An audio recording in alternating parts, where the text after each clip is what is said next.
گەنجێک نامەیەک بۆ زانایەک دەنووسێت و پێی دەڵێت ڕات چۆنە دەربارەی گەنجێک کە گیرۆدەی گوناه و تاوان بووە و دەشزانێ ئەگەر بەردەوام بێ لەسەر گوناه و تاوانەکەی دنیا و دواڕۆژی بە هیلاک دەچێت. زاناکەش پێی دەڵێ ئافرین ئەی گەنج، کارێکی زۆر باشت کرد کە پرسیارت کرد، چونکە چارەسەری نەزانین پرسیارکردنە.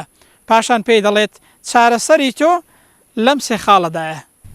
خاڵی یەکەم پێی دەڵێت هۆگەری قورئان بە، چونکە قورئان نور و ڕووناکیە و کەلامی خودای پەروەردگارە. هەر کەسێک پابەندی بێ و دەستی پێوە بگرێت دڵ و دەرونی ڕووناک دەکاتەوە و گوناه و تاوان واز لێ دێنێت.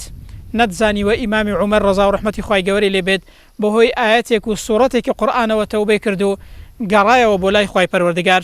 دەی دەست بە قورئانەوە بگرە، پابەندی قورئان بە، دڵنیا بە خوای پەروەردگار ڕێنمونی دڵت دەکات. خاڵی دووەم پێی دەڵێ هانا و هاوار بۆ خوای پەروەردگار ببە و بپاڕێەوە و دوعا بکە، بەڵام لەگەڵیشی هەنگاو بنێ و ڕووی دڵت بکە خوای پەروەردگار.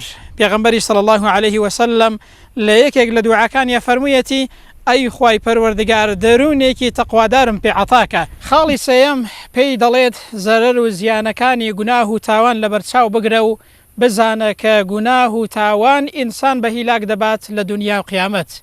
ئایا دەزانی یەکەم باوک و دایکی مرۆڤایەتی لەسەر گوناه و تاوان و هەڵەکردن لە بەهەش دەرکران؟